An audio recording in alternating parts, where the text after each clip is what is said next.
नमस्कार दोस्तों, कैसे हैं आप सब लोग। आशा करता हूँ आप सभी अच्छे होंगे। मैं आपका दोस्त शुभ। आज हम शुरू करने जा रहे हैं एनाटॉमी का द वेरी फर्स्ट चैप्टर, शारीरोपकम्पनीय शरीर। तो हम सीरीज़ वाइज सभी सब्जेक्ट्स को अकॉर्डिंगली स्टार्ट करेंगे। जैसे फर्स्ट चैप्टर हम सबसे पहले रचना शरीर का लेंगे, फिर हम क्रिया शरीर का करेंगे, फिर हम संहिता का करेंगे। तो इसी के अकॉर्डिंग हम आयुर्वेद के पोर्शन को कवर करेंगे, बाद में हम मॉडर्न के पोर्शन को भी कवर करेंगे। तो जैसा कि आप नोट्स में देख पा रहे होंगे, आप जब भी नोट्स बनाएं तो इसी तरीके से नोट्स को बनाएं। जैसे आप यहाँ पे देख पा रहे होंगे कि मैंने सबसे पहले सिलेबस लिखा है, जो टॉपिक्स आते हैं सिलेबस में। तो आप भी कोशिश करिएगा जब आप नोट्स बनाएं तो पहले आप एक बार सिलेबस को रीड करें। सिलेबस में देखिए कौन कौन से टॉपिक्स आपके एग्ज़ाम के पॉइंट ऑफ व्यू से ज़रूरी हैं। आप जैसे सिलेबस में देखेंगे कि मस्ट नो टॉपिक्स कौन से हैं, नाइस टू नो टॉपिक्स कौन से हैं, या फिर सिंपल अदर टॉपिक्स कौन कौन से हैं। तो आप एक बार ब्रॉड में देखिए, फिर डिटेल में देखिए, उन टॉपिक्स को लिखिए, फिर उन टॉपिक्स में से मस्ट नो टॉपिक्स को आप इसमें लिखिए, ताकि आपका जब एग्ज़ाम का टाइम आए तब आप डायरेक्ट आपको सिलेबस ना खोलना पड़े, आपको पता हो आपके चैप्टर पे ही जब, या फिर जब भी आप अपने रिवीजन के लिए चैप्टर को पढ़ेंगे, नॉर्मल क्लास के टाइम पे भी पढ़ेंगे, तब आपको पता हो कि आपको कौन कौन से टॉपिक्स को एम्फेसाइज करके कौन कौन से टॉपिक्स ज़्यादा पढ़ने। ठीक है, तो चलिए अब शुरू करते हैं। तो सबसे पहले हमारा आता है कि आयुर्वेद क्या है। आयु के वेद का नाम ही आयुर्वेद है। आयुर्वेद का उद्देश्य क्या है, आप सभी ने क्रिया में श्लोक पढ़ा होगा, आप जानते होंगे। स्वस्थ से स्वास्थ्य रक्षण आतुर से विकार प्रशमनम च, यानी कि स्वस्थ के स्वास्थ्य की रक्षा करना और रोगी के विकारों की उपशांति, उनके रोगी के विकारों का शमन करना, ये आयुर्वेद का उद्देश्य है। अब शारीरिक ज्ञान क्या है। रस रक्तादि धातु त्रिदोष एवं अनेक अवयवों के प्राकृतिक एवं वैकारिक स्वरूपों का ज्ञान। शरीर के ज्ञान मतलब शरीर में जो रस रक्तादि धातुएं हैं, सप्त धातुओं का ज्ञान, त्रिदोष हैं, वात पित्त कफ, इन तीनों दोषों का ज्ञान। और हम रचना शरीर पढ़ रहे हैं तो शरीर की रचनाओं में कौन कौन से अवयव हैं, कौन कौन से स्ट्रक्चर्स हैं। जैसे लंग्स हो गया, आपका स्टमक हो गया, जैसे आमाश लंग्स को कहा जाता है फुफ्फुस, तो आयुर्वेद में भी फुफ्फुस बोला जाता है। तो फुफ्फुस की स्टडी हो गई। फिर आमाशय हो गया यानी कि स्टमक। तो अनेक अनेक अवयवों को और उनमें जो आने वाली विकृतियाँ हैं कि स्टमक में कोई विकार आ गया, या फुफ्फुस में कोई आपके कोई विकार आ गया, या फिर बॉडी की जनरल आपके किसी संधि में विकार आ गया, किसी अस्थि में विकार आ गया, अस्थि के जोड़ में विकार आ गया, तो ये सब शरीर ज्ञान के अंतर्गत रहता है। ठीक है, तो सबसे पहले आचार्यों ने क्या किया है, शरीर शब्द की व्याख्या की है। जीवित और मृत अवस्थाओं में पंचभौतिक समुदाय से निर्मित पदार्थ है। अब शरीर की अलग अलग व्याख्याएं की गई हैं, अरे अलग अलग आचार्यों ने अलग अलग कहा है। जैसे किसी ने जीवित को शरीर माना है, किसी ने मृत को भी शरीर माना है, और किसी ने पंच महाभूतों को शरीर माना है। तो जैसा कि हम पूरे आयुर्वेद में आप एक बार बार किसी भी वस्तु या पदार्थ की निर्मित के लिए आप एक श्लोक को सुनेंगे, सर्वद्रव्य पंचभौतिकस्मिन् अर्थे, कि सभी द्रव्य पंच महाभूतों से बने हैं। तो उसी प्रकार हमारा शरीर भी पंच महाभूतों से बना है। तो पंच महाभूत वो चाहे आप जीवित अवस्था में हो चाहे मृत अवस्था में हो, पंच महाभूत तो पंच महाभूत है। शरीर में जो पंच महाभूतों का निर्माण है वो पंच महाभूतों से ही है। तो आप जीवित अवस्था में हो या मृत अवस्था में हो, दोनों में ही आप पंच महाभूत से निर्मित है। तो शरीर क्या है, पंच महाभूतों का समुदाय है। पंच महाभूत आकाश, वायु, अग्नि, जल और पृथ्वी, इन पंच महाभूतों का समुदाय है शरीर। दूसरी व्याख्या क्या है, गर्भाधान काल में अनेक भावों से युक्त पिता और माता के शुक्र शोणित के संयोग से निर्मित। जब गर्भाधान काल होता है, अर्थात जब गर्भ का धारण किया जाता है, उस वक्त जब वो संभोग की क्रिया होती है, उस वक्त में माता और पिता का जो स्पर्म और ओवम, उनके मेंटल स्टेट क्या है, उनकी फिजिकल स्टेट क्या है। इसलिए बोला जाता है ना कि जब गर्भ होता है तो गर्भ से पहले आपको अनेक संस्कार करने पड़ते हैं, आपकी बॉडी को क्लींसिंग करनी पड़ती है, क्योंकि आपके जो भाव होते हैं, वो शारीरिक भाव हो या मानसिक भाव हो, वो आपके स्पर्म में जाते हैं, आपके एग्स में जाते हैं। तो उन्हीं भावों का वर्णन यहाँ पे किया गया है उनकी व्याख्या में। गर्भाधान काल के समय माता और पिता के शुक्र और शोणित के संयोग में जो निर्मित भाव होते हैं, वही उनको शरीर कहा जाता है। संपूर्ण अंग प्रत्यंग विकास के पश्चात दी गई व्याख्या। यहाँ पर तीसरी व्याख्या क्या आती है कि जब सारे अंग संपूर्ण रूप से विकसित हो गए हैं, शरीर में सभी अंग पूरे तरीके से बन चुके हैं, सबका डेवलपमेंट अपना कंप्लीट हो चुका है, उसके बाद जिसको शरीर कहा जाता है उसे शरीर कहा जाएगा। ठीक है, अब शरीर शब्द की व्युत्पत्ति पे आते हैं। व्युत्पत्ति सिंपल लिखने में आता है कि व्युत्पत्ति उसकी उत्पत्ति कहाँ से हुई है। ठीक है, तो गर्भोपनिषद के अनुसार ज्ञानाग्नि, दर्शनाग्नि, कोष्ठाग्नि, अग्नियाँ निरंतर गतिशील रहती हैं, इसलिए मानव देह को चेतन अवस्था में शरीर कहते हैं।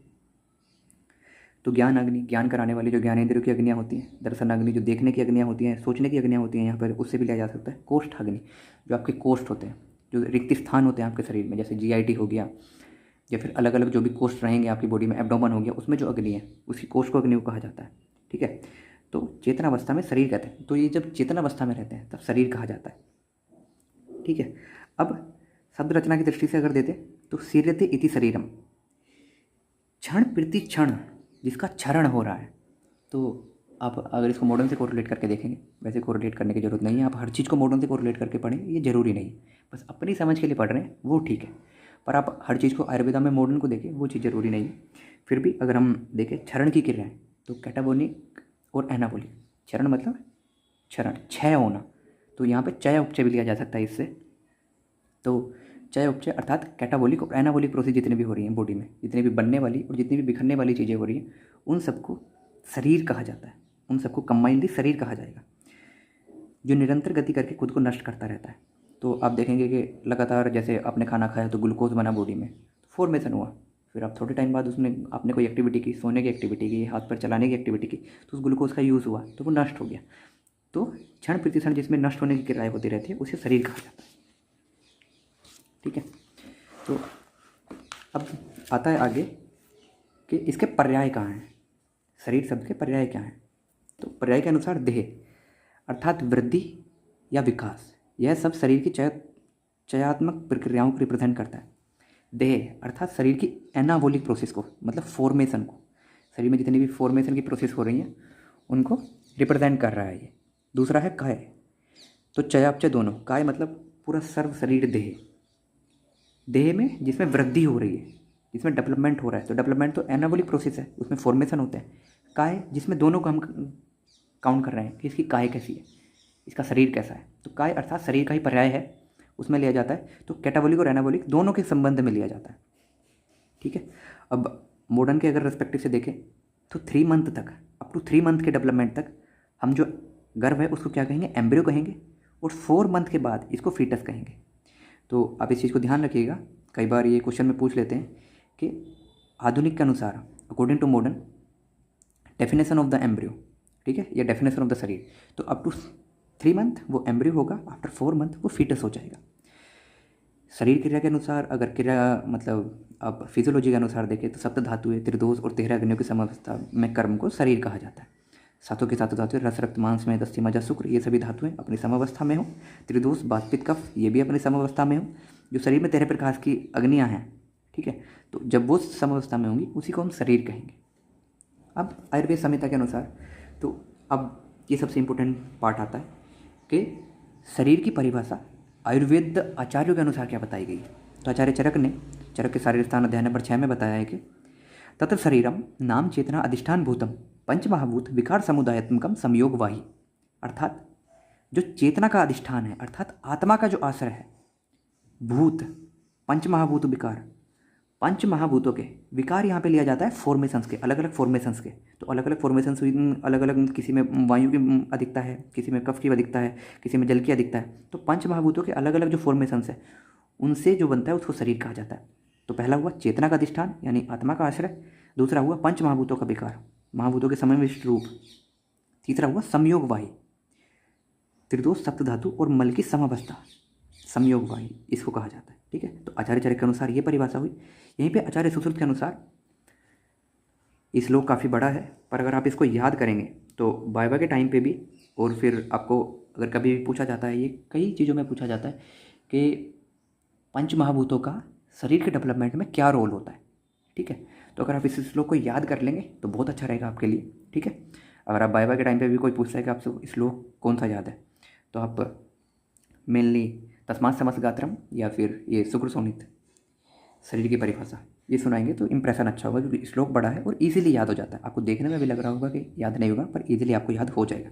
तो आचार्य सुश्रुत के अनुसार क्या परिभाषा है, शुक्र शोणितम गर्भाशय स्थितम आत्म प्रकृति विकार सम्मूर्छितम गर्भ इति उच्यते तम चेतनावस्थितम वायुर्विभजति तेज एन पचति आपे कलेदयन्ति पृथ्वी सहन्ति आकाशम विवर्धयति एवं विवर्धित स यदा हस्तपाद जीवा घ्राणकान्नितम आदि भीरंगेश रूपेश तदा शरीरम इति संज्ञा लभते। अर्थात गर्भाशय में शुक्र और शोणित के संयोग के साथ आत्मा प्रकृति, विकार, इन सब का जो संयोग रूप है उसे गर्भ कहा जाता है। फिर से देखेंगे, शुक्र, शोणित, आत्मा, प्रकृति, इन सब के विकारों, इन सब के अलग अलग फॉर्मेशंस को गर्भ कहा जाता है। जिसमें चेतना होती है उसको गर्भ कहा जाता है। अब यहाँ पे आता है मोस्ट इंपॉर्टेंट पार्ट, वायुर्विभजति। वायु विभाजन का कर्म करती है। तेज एन पचती, तेज यानी कि पित्त पाचन का कर्म करता है, अग्नि पाचन का कर्म करती है। आप है क्लेदंती, जल क्लेदन का कर्म करता है, जल चीज़ों को गीला करता है। ठीक है। पृथ्वी सहनती, पृथ्वी ठोसता घनता लाती है। सहनती, आकाशम विवर्धती, आकाश विवर्धन यानी कि एक्सपेंशन का काम करता है। ठीक है। तो स यदा हस्तपाद जीवा, हाथ, पैर, जीवा, घ्राण, कर्ण, नितंब, अनेक प्रकार के अंग, जब ये सभी बन जाते हैं इनको शरीर कहा जाता है। ठीक है।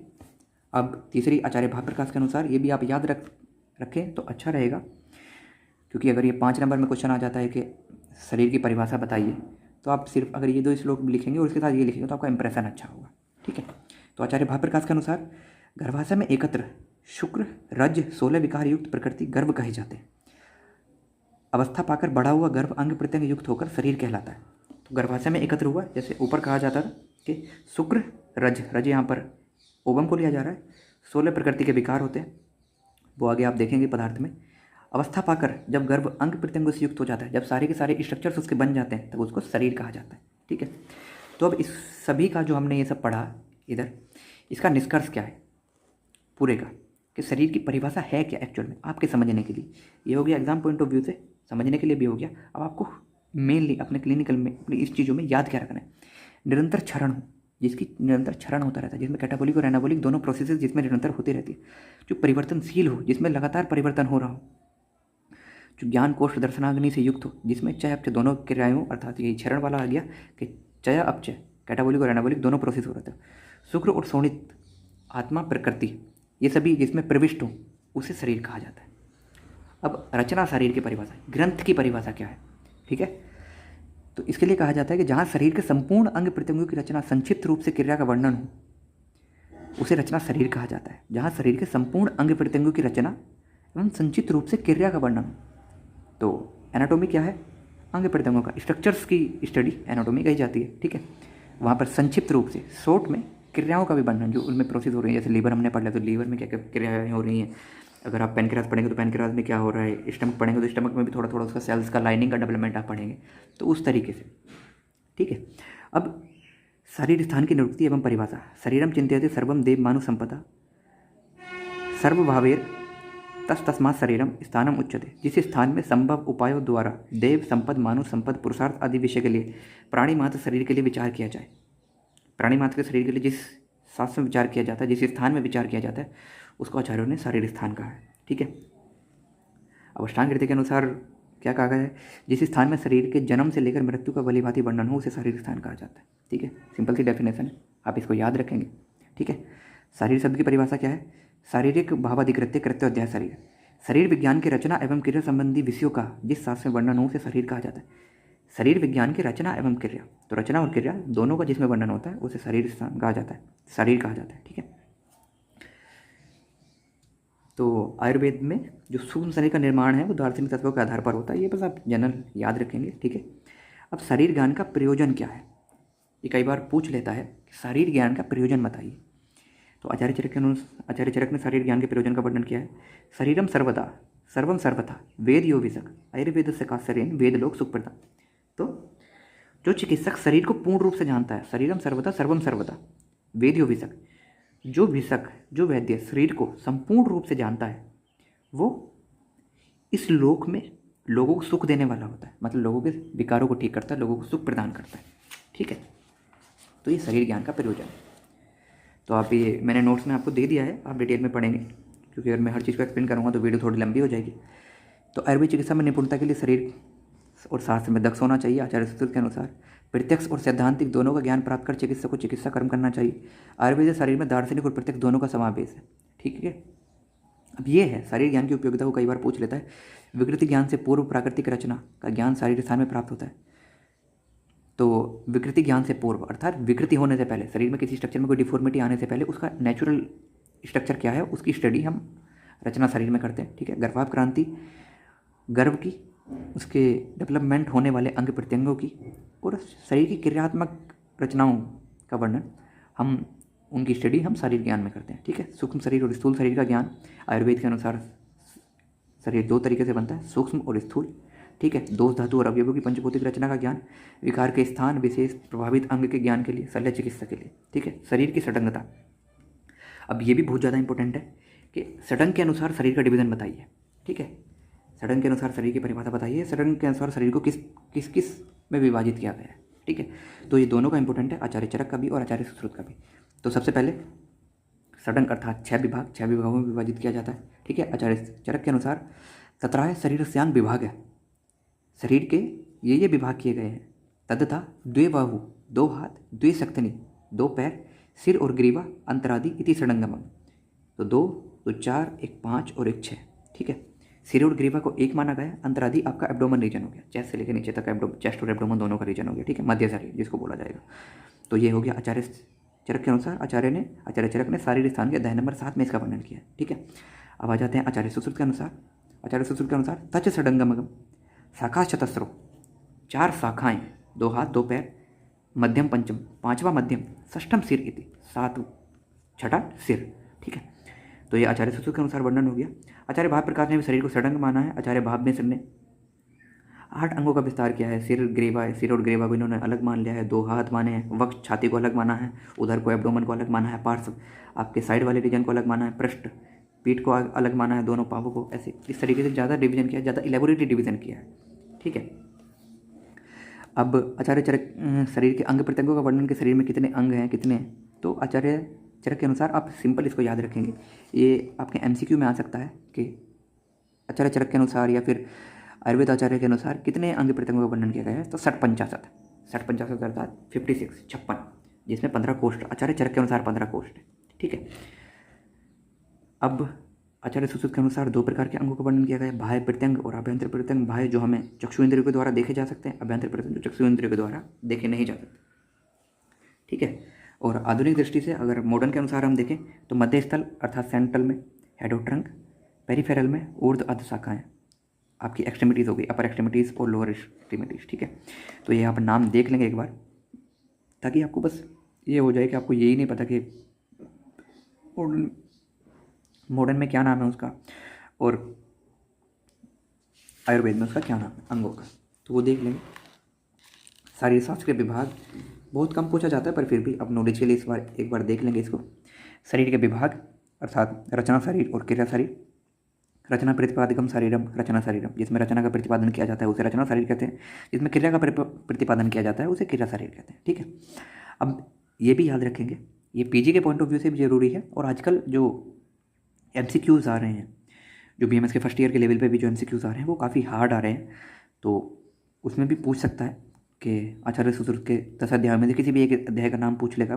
तो सबसे पहले का सर्वभूत चिंता शारीरोपक्रम, दूसरा शुक्र सोनि शुद्धि शारीरम, तीसरा गर्भाव क्रांति शारीरम, चौथा गर्भ व्याकरणोपक्रमण शारीरम, 5वां संख्या व्याकरण शारीरम, छठा मर्म निर्देश शारीरम, 7वां सिरा वर्ण विभक्ति शारीरम, 8वां सिरा व्यद विधि शारीरम, 9वां धमनी व्याकरण शारीरम, 10वां गर्भिणी व्याकरण शारीरम, ठीक है। और ये आधुनिक के मतानुसार के एनाटॉमी के डिवीजन क्या क्या किए गए हैं, जैसे डेवलपमेंटल एनाटॉमी, जनरल और ग्रोस एनाटॉमी, फिर प्रैक्टिकल एनाटॉमी, फिर डेस्क्रिप्टिव एनाटॉमी, फिर सर्जिकल और अप्लाइड एनाटॉमी, फिर मैट्रिकल एनाटॉमी, फंक्शनल एनाटॉमी, मॉर्बिड और पैथोलॉजिकल एनाटॉमी, ठीक है।